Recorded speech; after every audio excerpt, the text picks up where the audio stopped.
Hello friend, कैसे हो आप लोग। आप लोगों ने अभी तक ऑर्डर ऑफ रिएक्शन के बारे में समझा था, रेट लॉ एक्सप्रेशन के बारे में समझा था। क्या वो पूरी तरह से समझ आ गया? बोलो हाँ।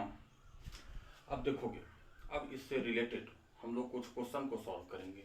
चलिए एक छोटा सा क्वेश्चन हम लिखते हैं और इस क्वेश्चन को सॉल्व करने का कुछ टेक्निक देखेंगे।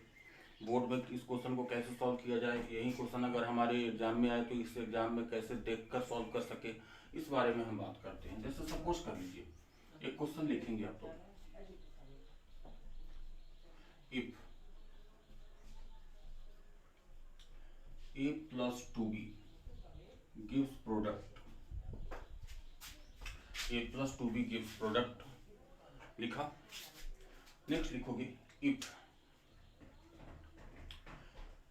changing concentration of a double, then rate of reaction becomes 4 times. Changing the concentration of a is double, then rate of reaction becomes 4 times, and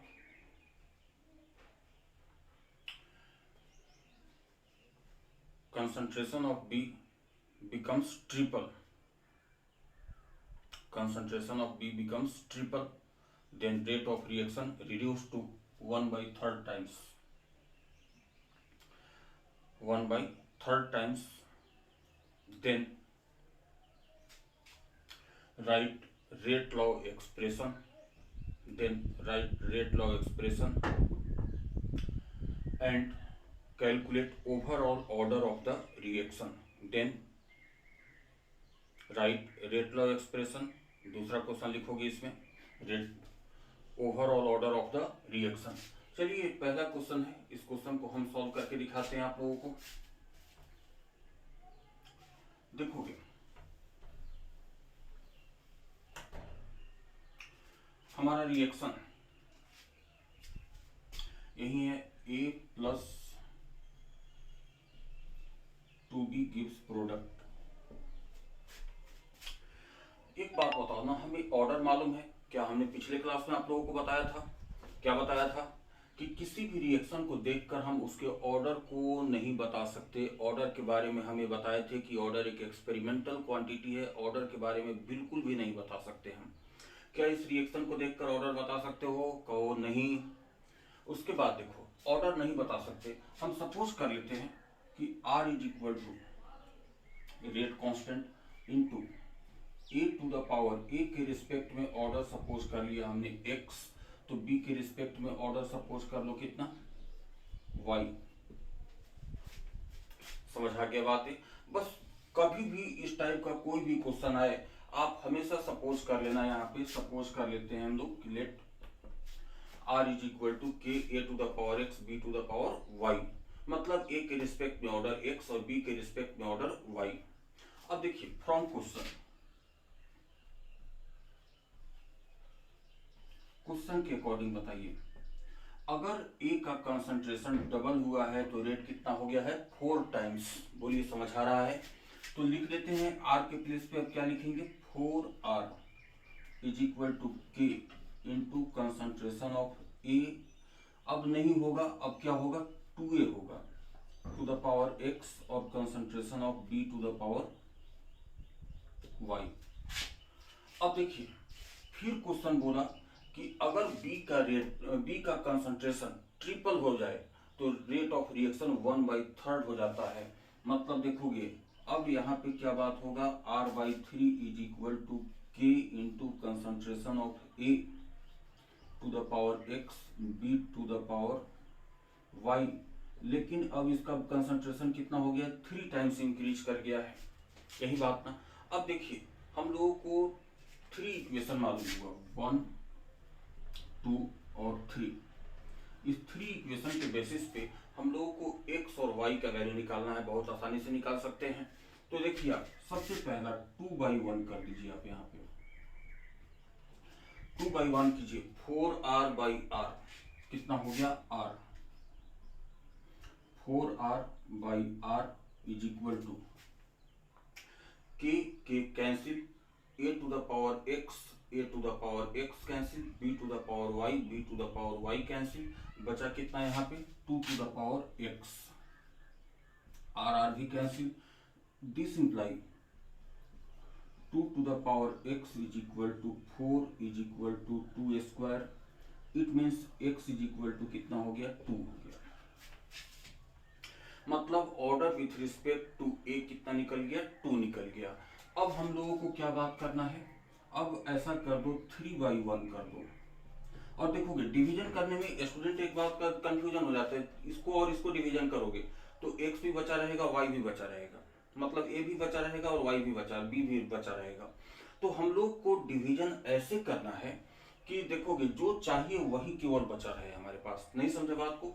अगर हम 3 और 2 को डिवीजन करते तो क्या हो जाता, चलो उससे r कैंसिल हो जाता, लेकिन a to the power x cancel हो जाता, 2 पे पावर x बच जाता, यहाँ पे 3 पे पावर y बच जाता, जो हमारे कैलकुलेशन को लिटिल बिट क्या कर देता, थोड़ा सा इंक्रीज कर देता। तो हम लोग यहाँ पे डिवीजन के केस में ऐसे डिवाइड करेंगे कि हमें y चाहिए, तो अब ऐसा दो इक्वेशन को डिवाइड करने की सोचो जिसमें a वाला टर्म कैंसिल हो जाए और केवल b वाला टर्म बचे।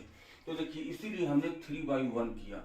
अब देखिए के ए कैंसिल, b पे पावर y, b पे पावर y कैंसिल। अब यहाँ पे क्या बचा 3 पे पावर y, और यहाँ पे देखिए r/3 और r, यहां से बचा कितना 1/3, r/3/r दैट इज क्या बचा हमारे पास 1/3 इज इक्वल टू कितना 3 पे पावर y।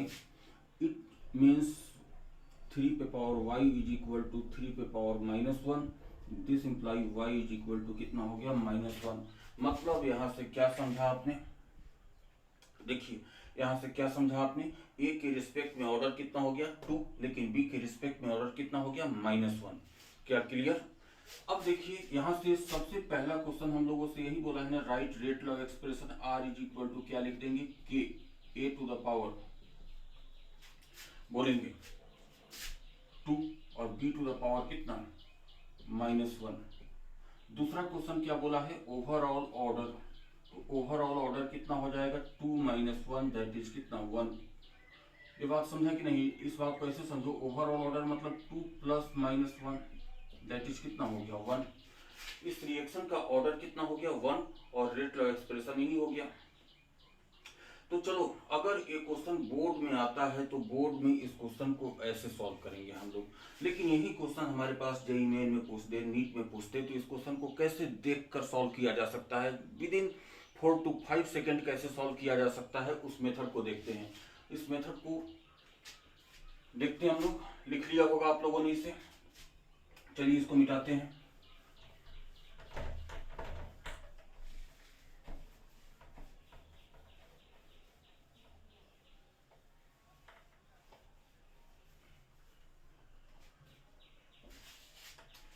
एक रैपिड टेक्निक देखोगे आप,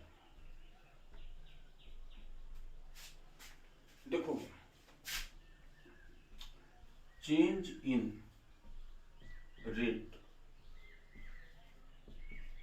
is equal to change in concentration to the power order. देखोगे कभी भी चेंज इन रेट निकालना हो तो चेंज इन रेट कितना होता है change in concentration to the power order. दूसरा रैपिड टेक्निक आप यहाँ पे ध्यान रखोगे, दूसरा रैपिड टेक्निक अगर हमने आपसे कहा कि change in rate is equal to 1 change in volume power order. Change in rate is equal to 1 change in volume to the power order. समझ आ गया बातें? Change in rate is equal to change in concentration to the power order, और change in rate is equal to 1 change in volume to the power order. ये दोनों rapid technique को आप हमेशा याद करके रखो। अभी देखो इस क्वेश्चन को सॉल्व करने में हमें 2 से 3 मिनट का टाइम लगा है। अब देखोगे इस रैपिड टेक्निक के बेसिस पे इस क्वेश्चन को एकदम 4 to 5 सेकेंड में हम लोग सॉल्व कर लेंगे। देखोगे देखिए हमारा रिएक्शन क्या था और इंफॉर्मेशन क्या था इस बात को समझते हैं हम लोग। ए प्लस 2b गिव्स प्रोडक्ट। हमें न तो ए का ऑर्डर पता है न बी का ऑर्डर पता है, हमें यही ऑर्डर के बारे में बात करना है कि इसका ऑर्डर क्या हो जाएगा। तो देखोगे दोस्तों, सबसे पहले एक बात बताना, चेंज इन रेट कितना बोला है 4। कब? जब ए का कंसंट्रेशन क्या हो जाए डबल, मतलब चेंज इन रेट कितना हो गया 4, कंसंट्रेशन ऑफ ए कितना हो गया डबल, मतलब 2 पे पावर ऑर्डर, और यहाँ पे जो ऑर्डर है वो ऑर्डर किसका निकला ए का निकला। आया बात समझ में? It means order with respect to A is equal to कितना हो गया 2। समझ आ गया बात है? अब देखोगे फिर बी का कंसंट्रेशन कितना 3 टाइम्स चेंज हो रहा था। समझ आ गया बात है? तो रेट कितना हो जा रहा था 1/3। अब यहां से बताइए ऑर्डर इज इक्वल टू कितना हो गया -1। तो देयरफॉर रेट लॉ एक्सप्रेशन क्या हो जाएगा R इज इक्वल टू के ए स्क्वायर बी पे पावर -1। ओवरऑल ऑर्डर कितना हो गया 2 + -1 दैट इज कितना हो गया 1। तो देखा आपने, अगर हम चाहे तो इस क्वेश्चन को एकदम मन में अपने थिंकिंग से, इमेजिनेशन से बिल्कुल कैलकुलेट कर सकते हैं कि नहीं, बोलिए कर सकते हैं। अब चलिए हम आप लोगों को एक क्वेश्चन इसी से रिलेटेड देते हैं और क्वेश्चन को एकदम आप इमेजिन करके सॉल्व कर देना।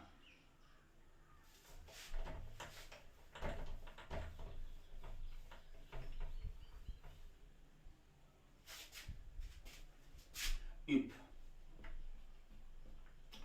A gives product,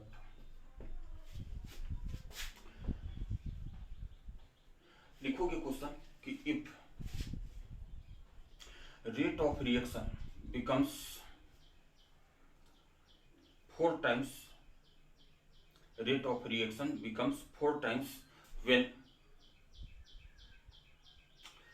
concentration of A is double, concentration of A is double, write rate law expression, write rate law expression। हम चाहेंगे कि इस क्वेश्चन को एकदम बिल्कुल मन में एकदम इमेजिन करके सॉल्व कर दो। बिल्कुल कर सकते हो, देखकर आंसर बता दो, विद इन 5 सेकंड देखकर आंसर बता दो कि इसका आंसर क्या होगा। हाँ बिल्कुल आंसर होगा इसका R इज इक्वल टू के इंटू ए स्क्वायर। अब जैसे देखिए रेट क्या बताया हमने 4 टाइम्स इंक्रीज कर गया। कब इंक्रीज किया 4 टाइम्स? जब इसका कंसंट्रेशन कितना हुआ डबल हुआ। तो 2 पे power order is equal to कितना हो जाएगा, that imply order is equal to कितना 2। रेट लॉ एक्सप्रेशन कितना हो जाएगा R इज इक्वल टू के इंटू ए स्क्वायर। समझ आ गया बातें? तो इस टाइप के क्वेश्चन को हम लोग जो पहला मेथड बताए थे हमने, वो पहला मेथड क्या था, बोर्ड का मेथड था। बोर्ड में अगर 12 बोर्ड में ऐसा क्वेश्चन आता है तो 12 बोर्ड में वैसे सॉल्व करोगे, अगर जेईई मेन में नीट में क्वेश्चन आता है तो ऐसे सॉल्व करोगे, देख कर आंसर बता सकते हो आप। इसी में एक और क्वेश्चन लिखना, calculate change in rate, calculate change in rate when volume of the container is double, if the volume of the container is double। चलिए फिर हम अपना रैपिड टेक्निक अप्लाई करते हैं। चेंज इन रेट,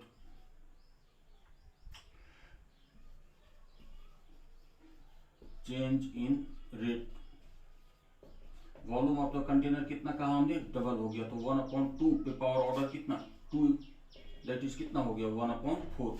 इसका मतलब रेट क्या होगा, अगर कंटेनर का वॉल्यूम आपने डबल कर दिया तो रेट क्या होगा 1/4 टाइम्स डिक्रीज कर जाएगा।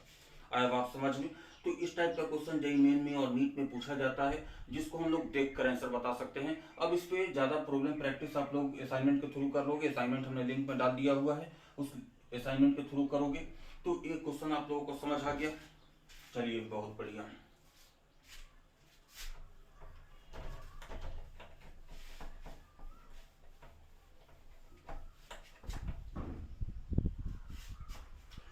चलिए एक और बहुत इंपॉर्टेंट क्वेश्चन हम डिस्कस कर रहे हैं आप लोगों से।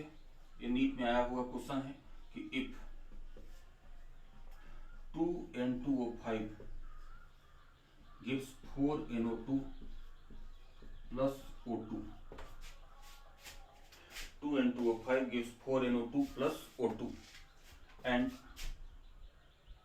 minus dN2O5 by dt is equal to K1 into N2O5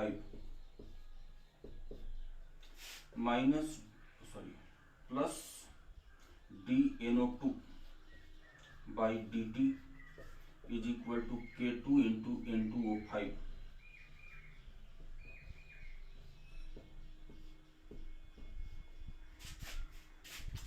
और dO2 by dt is equal to K3 into N2O5. K3 into N2O5. Derive relation between K1, K2 and K3. Derive relation between K1, K2 and K3. देखिए अब इस question को कैसे solve करेंगे इस बात को समझिए। क्वेश्चन लिख लिया आप लोगों ने, चलिए good.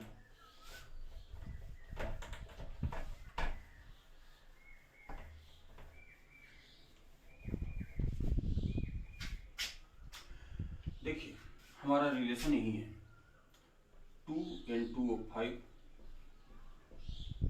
gives 4NO2 plus O2। यहाँ पे देखिए और दिया हुआ क्या क्या है हमारे पास, minus dN2O5 upon dt is equal to K1 into N2O5 का concentration, dO2NO2 upon dt is equal to K2 into N2O5, dO2 by dt is equal to K3 N2O5। अब हमें K1, K2 और K3 के बीच में relation लाना है। अब आप लोग कंफ्यूज हो जाओगे कि कैसे रिलेशन लाए, बताइए। Minus dN2O5 dNO2 by dt और dO2 by dt के बीच में रिलेशन कौन बताएगा, कौन बताएगा? हाँ बिल्कुल, रेट ऑफ रिएक्शन और रेट ऑफ डिफरेंट स्पेसीज, वही रिलेशन बताएगा कि नहीं। तो आप यहां से क्या कहना प्रीफर करोगे, बोलो। देखो तो ROR इज इक्वल टू क्या कहोगे, -1/2 dN2O5 by dt is equal to 1/4 dNO2 by dt is equal to 1 है कोफिशिएंट तो dO2 by dt। यही रिलेशन लिखेंगे कि नहीं लिखेंगे, बोलिए। लिख दोगे यही रिलेशन। अब देखिए क्या कहना चाहेंगे हम यहाँ से। देखिए तो इसका वैल्यू मालूम है कि नहीं हम लोगों को, बिल्कुल मालूम है, K1 इंटू N2O5। इसका वैल्यू मालूम है कि नहीं, K2 इंटू N2O5। और इसका वैल्यू मालूम है कि नहीं, K3 into N2O5। That is हम यहाँ पे क्या लिख देंगे इसके प्लेस पे, K1 इंटू N2O5 का कंसंट्रेशन डिवाइडेड बाई कितना, ये 2 नहीं था इसमें, माइनस dN2O5 बाई dt का वैल्यू कितना था, K1 N2O5। क्या रख देंगे, K1 N2O5 is equal to, देखोगे अब dNO2 बाई dt का वैल्यू कितना रखोगे, हाँ बिल्कुल सही, K2 N2O5, K2 N2O5 upon 4 is equal to dO2 by dt का वैल्यू कितना रखेंगे, K3 N2O5। देखिएगा N2O5 N2O5 N2O5 कैंसिल हो गया। फाइनली हमारे पास क्या बचेगा, देखिए तो K1/2 is equal to K2/4 is equal to K3। K1 K2 K3 के बीच में यही हमारा रिलेशन आ गया। अब आप कहोगे कि सर एक मेडिकल का क्वेश्चन, नीट का क्वेश्चन हम लोग इतना लंबा टाइम सॉल्व करें, बिल्कुल सॉल्व करने की जरूरत नहीं है। नीट के क्वेश्चन को इतना लंबा टाइम है, अभी आप मेरी आंखों में सच्चाई देखो, अभी इस क्वेश्चन को देखकर आंसर बता देंगे, आप लोग देखकर आंसर बता सकते हो। ये तो प्रोसेस हमने समझाया कि ऐसा ऐसा होता है, लेकिन इसी क्वेश्चन को हम देखकर आंसर बता सकते हैं कि क्या आंसर होगा। चलिए इतना बात लिख लिया आप लोगों ने।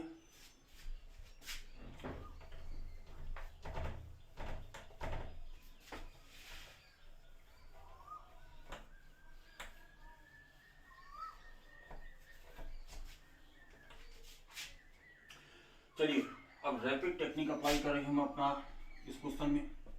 बोलिए इसका कांस्टेंट क्या था K1, इसका कांस्टेंट क्या था K2, इसका कांस्टेंट क्या था K3। बस आपको कुछ नहीं करना है, कुछ भी नहीं करना। देखोगे K1 इसका stoichiometric coefficient divided by 2 is equal to K2 divided by इसका stoichiometric coefficient 4 is equal to K3 divided by इसका स्टोइचोमेट्रिक कोएफिशिएंट 1। यही आंसर था ना। समझ आ गया क्या सॉल्व करने की जरूरत है? वो हमने सॉल्व करने के लिए बताया कि ये प्रोसेस ऐसा होता है, देखकर हम बिल्कुल ऐसे ही सॉल्व कर सकते हैं। समझ आ गया बात है? क्या कहा हमने? इसका कांस्टेंट केवल K1 बाई स्टोइचोमेट्रिक कोएफिशिएंट, इसका constant K2 by stoichiometric coefficient, K3 by stoichiometric coefficient. That is हमारा रिलेशन एक बार में देखकर आ गया। अब देखिए, अब एक बात हम यहाँ पे जनरलाइज बात एक करना चाहेंगे। जैसे देखोगे हमारे पास एक रिलेशन है alpha A plus beta B gives gamma सी।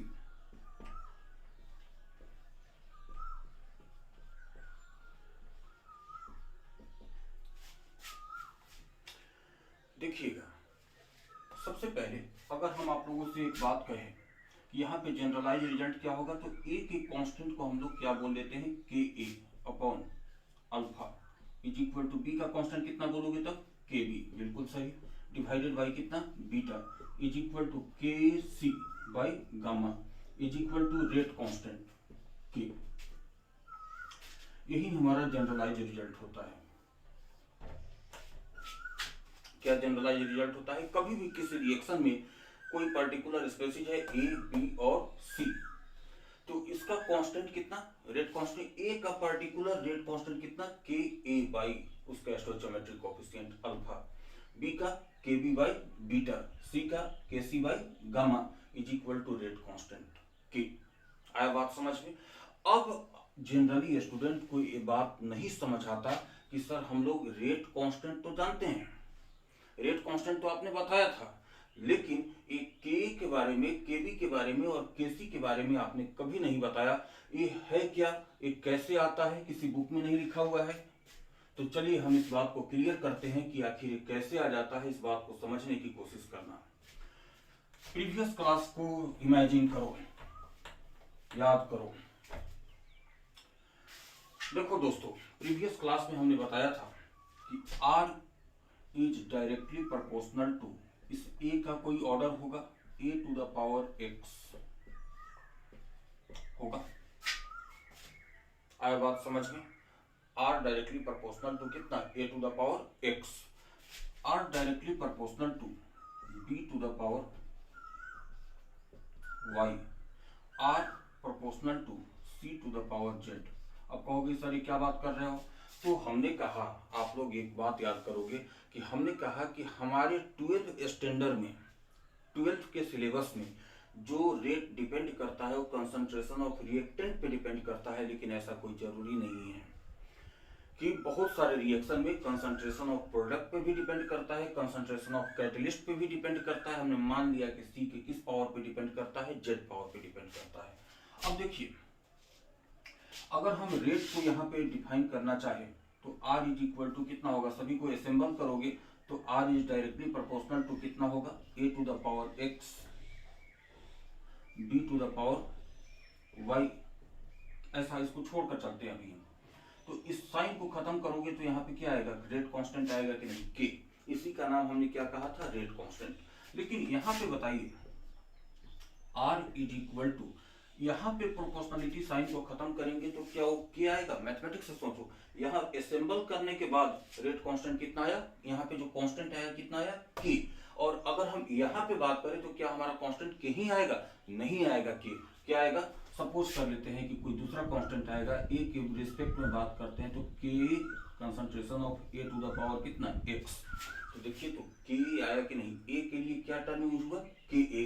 इसी तरह से बी के बारे में बात करें तो क्या कहेंगे, आर इज इक्वल टू कितना K B into B to the power कितना वाई। आया बात समझ में।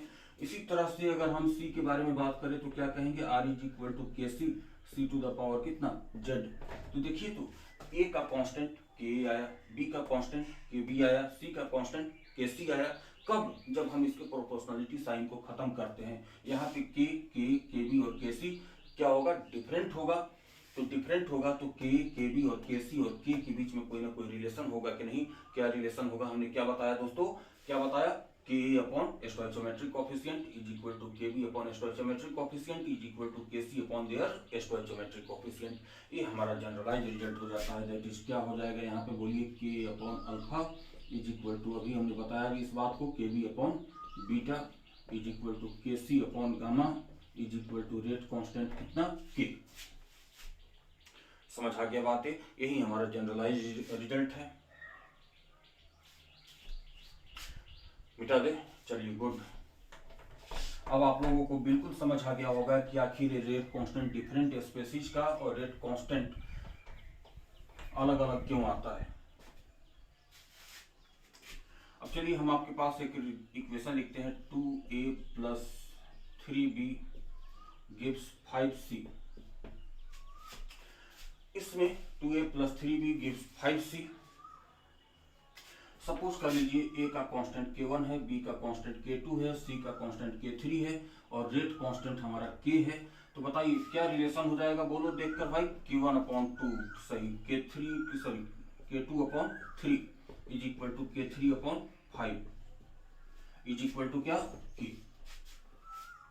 That is k1 is equal to कितना होगा 2k, k2 is equal to 3k, k3 is equal to 5k। समझ आया कि नहीं आया, बोलो दोस्तों बोलो, समझ आ गया, गुड। मिटा दो।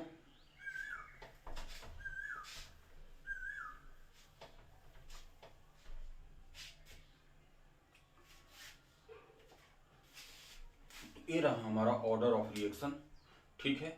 ऑर्डर से रिलेटेड अब हम लोग कुछ डिटेल बातें करने जाएंगे। हमारे सिलेबस में जो कौन कौन से ऑर्डर का काइनेटिक पढ़ना है, zero order, first order mainly ज्यादा पढ़ना है, लेकिन हम लोग सेकेंड ऑर्डर रिएक्शन की भी बात करेंगे और nth ऑर्डर रिएक्शन की भी बात करेंगे, क्योंकि आईआईटी में एक nth ऑर्डर से रिलेटेड क्वेश्चन पूछ दिया था। और सेकेंड ऑर्डर रिएक्शन जब तक हम लोग स्टडी नहीं करेंगे तब तक हम लोगों को एक और रिएक्शन का स्टडी करना है, that is called pseudo order reaction. उस स्यूडो ऑर्डर रिएक्शन तुम्हें तभी समझ आएगा जब सेकेंड ऑर्डर का रिएक्शन का हम लोग स्टडी करें। तो चलिए अब हम लोग सबसे पहला बात करते हैं यहाँ पे जीरो ऑर्डर रिएक्शन।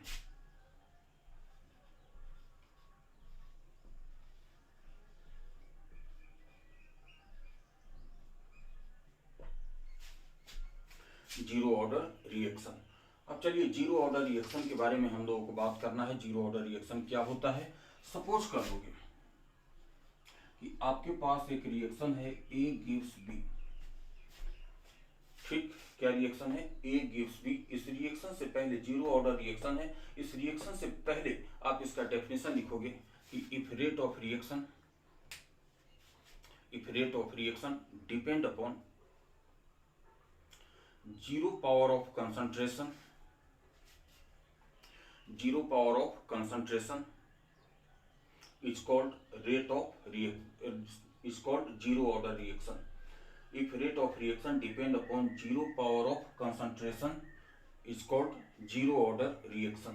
अब देखिए आप यहाँ पे जीरो ऑर्डर रिएक्शन ए के कंसंट्रेशन के कितने पावर पे डिपेंड किया, जीरो पावर पे डिपेंड किया, तो इसको हम लोग क्या बोलेंगे, जीरो ऑर्डर रिएक्शन। यहाँ पे दिया हुआ है R rate of reaction is equal to K, और ए के कितने पावर पे डिपेंड किया, जीरो पावर पे डिपेंड किया, K into concentration of A to the power कितना, जीरो। क्लियर। चलिए इसको इक्वेशन नंबर 1 सपोज कर लेते हैं। अब बताइए t इज इक्वल टू 0 पे इसका कंसंट्रेशन हम लोग सपोज कर लेते हैं ए नॉट सफिक्स 0। क्यों, क्योंकि टाइम हमने क्या ले लिया, 0 ले लिया। तो t इज इक्वल टू 0 पे इसका कंसंट्रेशन क्या होगा, 0 होगा। माइनस नहीं समझ लेना दोस्तों, ये 0 है, ब्लैंक है। T is equal to T time पे इसका कंसंट्रेशन बोलोगे क्या होगा, ए नॉट माइनस एक्स, और ए कितना होगा एक्स। समझ आ गया बात है, क्या होगा ए नॉट माइनस एक्स और ये क्या होगा एक्स। इस ए नॉट माइनस एक्स को टी टाइम पे कंसंट्रेशन है, हम लोग बोलेंगे एटी, और एक्स को बोलेंगे बी का कंसंट्रेशन है टी टाइम पे, क्या बोलेंगे बीटी। क्लियर, चलिए इतना बात लिखिए पहले आप लोग। जहां पे देखिए हमें x नहीं मालूम है, क्या नहीं मालूम है, x नहीं मालूम है, लिखोगे आप कि calculate eighty BT half life time and life time of the reaction. Calculate eighty BT half life time and life time of the reaction. Half life time क्या होता है, लाइफ टाइम क्या होता है, इसके बारे में हम आगे बात कर रहे हैं आप लोगों से। लिख लिया आप लोगों ने। चलिए अब हम लोग बात करते हैं कि कैसे इस टाइप के क्वेश्चन को सॉल्व करना चाहिए। डायरेक्टली फॉर्मूला हम नहीं लिख रहे हैं क्योंकि बोर्ड में हो सकता है डिराइव करने का क्वेश्चन दे दे, तो इसलिए पूरा डेरिवेशन कर रहे हैं। बस एग्जाम में, नीट के एग्जाम में, जेई के एग्जाम में, एडवांस के एग्जाम में तो हम लोग को जस्ट फॉर्मूला से काम चल जाएगा, फॉर्मूला से काम चल जाएगा, लेकिन बोर्ड के एग्जाम में कहीं डेरिवेशन पूछ दिया, इसलिए हम डिराइव भी करने जा रहे हैं इसको।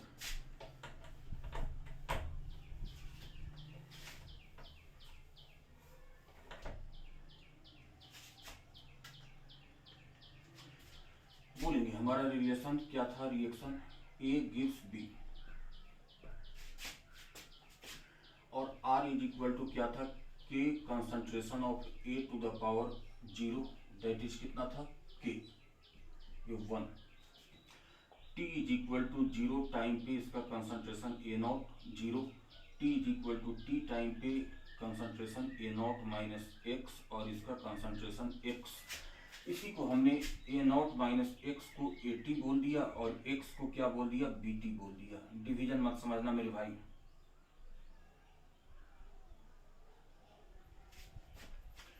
अब देखोगे हमने क्या कहा, ए टी का value that is a not minus x का वैल्यू, बी टी का वैल्यू दैट इज एक्स का वैल्यू कैलकुलेट करना है। अच्छा बताइए, ए नॉट तो मालूम है हम लोगों को, ए नॉट तो इनिशियल कंसंट्रेशन हो तो ऑलवेज मालूम होगा, तो इनिशियल कंसंट्रेशन मालूम है, हमें क्या नहीं मालूम है, यहाँ पे एक्स नहीं मालूम है। आया बात समझ में। जब कभी भी कोई भी ऑर्डर का रिएक्शन की बात करना हो, आप जो स्टेप अभी हम लिखने जा रहे हैं उसी स्टेप को फॉलो करना। हमेशा रेट से शुरुआत करोगे, रेट इज इक्वल टू कितना कहोगे आप यहाँ पे, आर इज इक्वल टू, पहले इस रिलेशन को देखिए क्या बोलेंगे, minus D A by D T is equal to plus D B by D T is equal to, rate का वैल्यू क्वेश्चन में क्या दिया हुआ है, from 1 R is equal to K concentration of A to the power 0 that is कितना K, इतना लिख लिया हमने। अब देखिए minus D A by D T का वैल्यू निकालिए, डी चेंज कितना, final concentration A not minus x, initial concentration A not,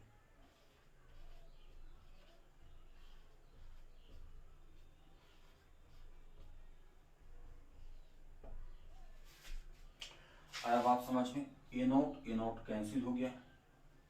अब बताइए माइनस साइन भी बाहर आ जाएगा, दैट इज कितना हो गया, dx upon dt is equal to K. और आपको याद आ रहा होगा कि हमने कहा था कि किसी भी रिएक्शन में, चाहे कोई भी रिएक्शन हो जाए, रेट ऑफ रिएक्शन हमेशा उसका क्या आता है, dx अपॉन dt आता है। चाहे कुछ भी हो, रेट ऑफ रिएक्शन हमेशा कितना आएगा, dx अपॉन dt आएगा। समझ आ गया बातें। तो रेट ऑफ रिएक्शन क्या होगा, dx अपॉन dt।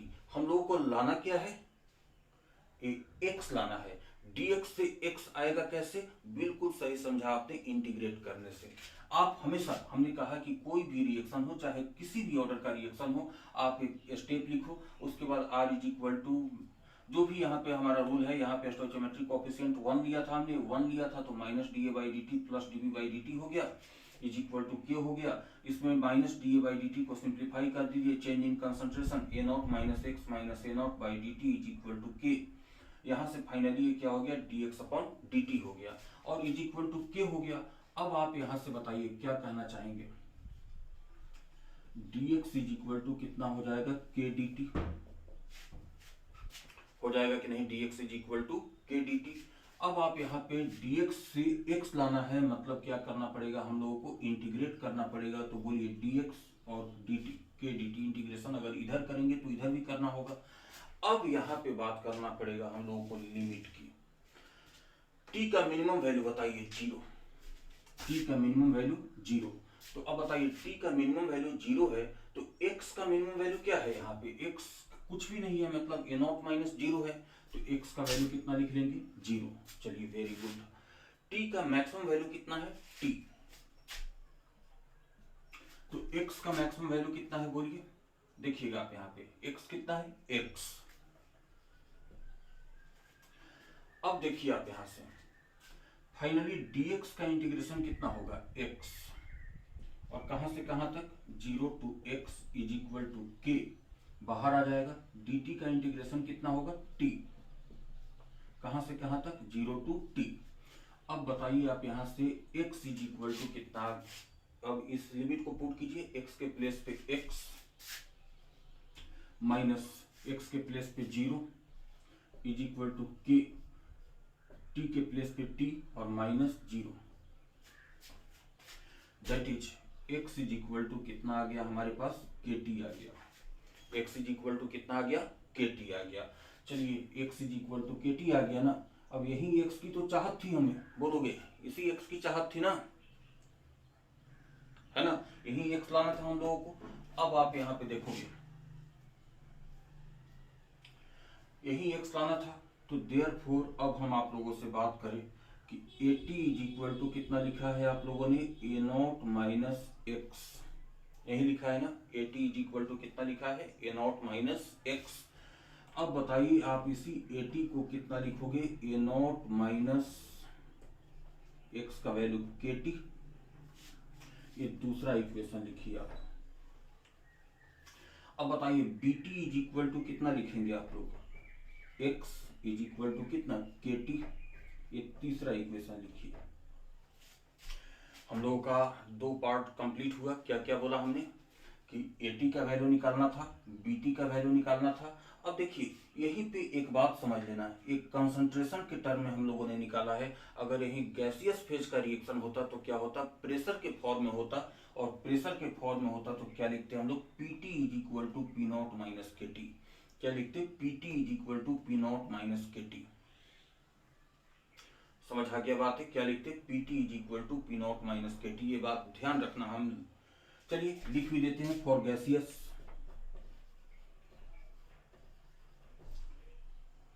pt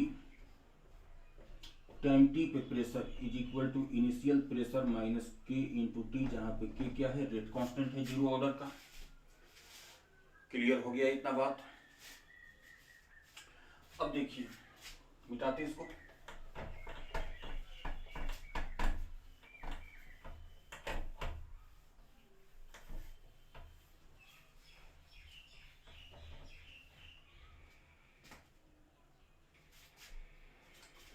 हमारे पास फाइनली क्या आ चुका है भाई, at is equal to a not minus K T, और bt इज इक्वल टू कितना आ रखा है, kt। अब चलिए तीसरा बात हम यहाँ पे करना चाहते हैं, हाफ लाइफ टाइम।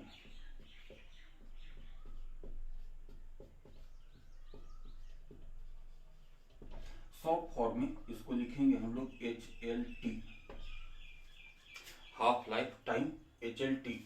और इसको लिखना कि written as, half life time को कैसे डिनोट किया जाता है इस बात को समझना। रिटेन एज T 50% और T हाफ,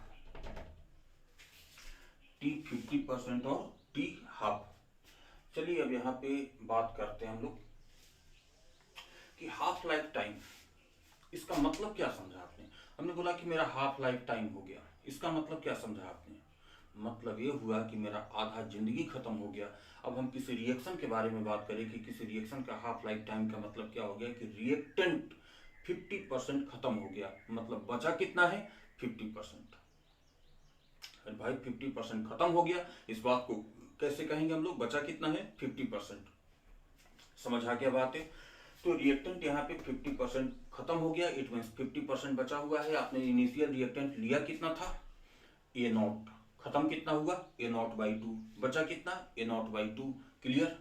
तो लिखोगे, इसका डेफिनेशन लिख लेना बोर्ड के पॉइंट ऑफ व्यू से, time eight which 50% of the reaction gets completed, time at which 50% of the reaction gets completed is called half lifetime, is called half lifetime।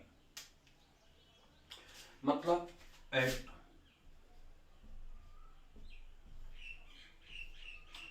t half 80 का value कितना होगा, 80 कितना होगा, बचा हुआ ए not by 2, खत्म कितना हुआ, ए नॉट बाई 2, बचा हुआ कितना, ए नॉट बाई 2। तो इनफैक्ट 80 का वैल्यू है क्या, 80 का एक्सप्रेशन है क्या, ए नॉट माइनस के टी। तो ए नॉट माइनस के, और टाइम के अकॉर्डिंग क्या लिखेंगे, टाइम के प्लेस पे टी हाफ लिखेंगे, दैट इज कितना हो गया, ए नॉट बाई 2। यही बात हो गया ना, ए नॉट माइनस के, और टाइम के प्लेस पे कितना लिखेंगे, T half is equal to कितना हो गया, ए नॉट बाई 2। अब बताइए K into T half is equal to कितना लिख देंगे हम लोग, बोलिए, A not minus A not by 2, that is कितना हो गया, A not by 2, that is T half is equal to, बोलिए कितना हो गया, ए नॉट अपॉन 2 के।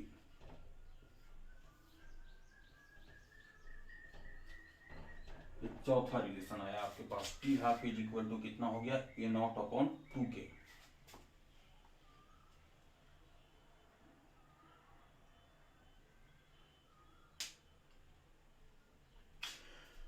फिर फोर्थ इंफॉर्मेशन लिखोगे, life time. Life time, life time का मतलब क्या समझते हो, जिंदगी भर, मतलब जब तक मौत नहीं आ जाए तब तक। किसी रिएक्शन की मौत कब आएगी, बोलो, किसी भी रिएक्शन की मौत तब आएगी जब उसका रिएक्टेंट 100% क्या हो जाए, खत्म हो जाए। किसी भी रिएक्शन की मौत तब आती है जब वो रिएक्शन क्या हो जाए, 100% खत्म हो जाए, मतलब रिएक्टेंट कितना हो जाए, 0 हो जाए।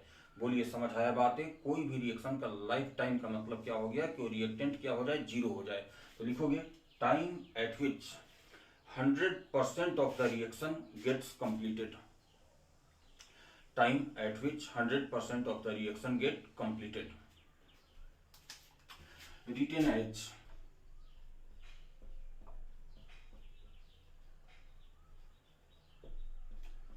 T 100% और TLT लाइफ टाइम। अब देखिए, एट T 100% 80 का वैल्यू कितना होगा, बोलिए 0, बिल्कुल सही। रिएक्टेंट का वैल्यू कितना होगा, 0 हो जाएगा, तभी तो हर लाइफ टाइम हो गया वो। अब देखिए आप यहाँ पे दिस इंप्लाई 80 है क्या, ए नॉट माइनस के, लेकिन टाइम के प्लेस पे कितना लिखेंगे, T 100% इज इक्वल टू कितना, 0। देयरफॉर अब यहाँ से के टी 100% इज इक्वल टू कितना हो गया, A naught, that is T 100% is equal to कितना हो गया इसका, ए नॉट अपॉन के। देखोगे अभी आपने T 50% का भी वैल्यू लिखा था, क्या आया था, ए नॉट अपॉन 2k। क्या आप लोगों को कुछ इंटरेस्टिंग बात दिखाई दे रहा है, यहाँ पे T 50% में अगर 2 मल्टीप्लाई कर दो तो क्या हो जा रहा है, T 100%। इसका मतलब क्या हो गया कि देखोगे रिएक्शन शुरू में कितना कंप्लीट था, 0%। 0% से 50% कंप्लीट होने में इसको कितना टाइम लगा, T हाफ। और 50% से 100% कंप्लीट होने में भी कितना टाइम लगा इसको, T हाफ। तभी तो जाकर 0 से 100% कंप्लीट होने में इसको कितना टाइम लगा, 2T हाफ। नहीं आया समझ में। 50% टाइम रिएक्शन कंप्लीट होने में कितना टाइम लगा, T हाफ, ए नॉट अपॉन 2k। आया बात समझ में। और 100% कंप्लीट होने में कितना टाइम लगा इसको, ए नॉट अपॉन k, मतलब 100% कंप्लीट होने में इसका डबल। तो यहाँ 50% कंप्लीट होने में सपोज कर लो x लगा, इसको मान लो आप x, तो इसको क्या बोलना होगा, 2x। 0 से 50% कंप्लीट होने में कितना टाइम लगा, x, और इधर टोटल टाइम कितना लगा है, 2x, तो डेफिनेटली बात है कि इधर कंप्लीट होने में भी कितना टाइम लगेगा, x लगेगा। तो देयरफॉर हमने कहा कि 0 से 50% कंप्लीट होने में t हाफ, तो 50% से 100% कंप्लीट होने में भी कितना टाइम लगेगा, t हाफ ही लगेगा। बात समझ आया?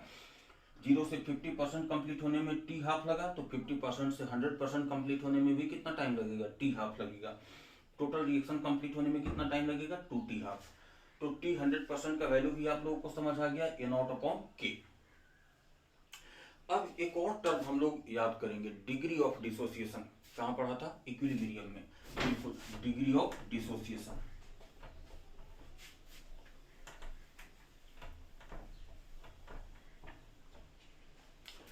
डिग्री ऑफ डिसोसिएशन क्या होता है, उसको डिग्री ऑफ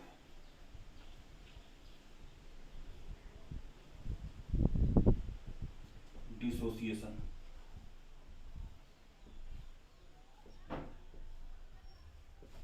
कैसे इंडिकेट करते हैं हम लोग, अल्फा से। अल्फा का वैल्यू क्या होता है, mole dissociated upon initial mole. तो alpha is equal to mole dissociated, कितना मोल डिसोसिएट किया था भाई, x। कितना मोल डिसोसिएट किया था, x, अपॉन इनिशियल मोल कितना लिया था आपने, A0। x का वैल्यू कितना था, Kt अपॉन A0। अल्फा का वैल्यू कितना निकल गया, Kt अपॉन A0। इसकी जरूरत नहीं आती है, लेकिन आज तक कभी इससे रिलेटेड क्वेश्चन नहीं पूछा है, हो सकता है कभी क्वेश्चन पूछ दे। तो बताओ, अभी हमने जितना समझाया आप लोगों को, इसमें कहीं कोई डाउट? चलिए नहीं है। ऑनलाइन वाले स्टूडेंट जितना भी है, कहीं भी कोई डाउट हो, लिंक में आप हमें लिंक मतलब लाइव चैट में या लिंक में कमेंट करके भेज देंगे, हम बिल्कुल आपका डाउट क्लियर करेंगे। तब तक के लिए बाय बाय।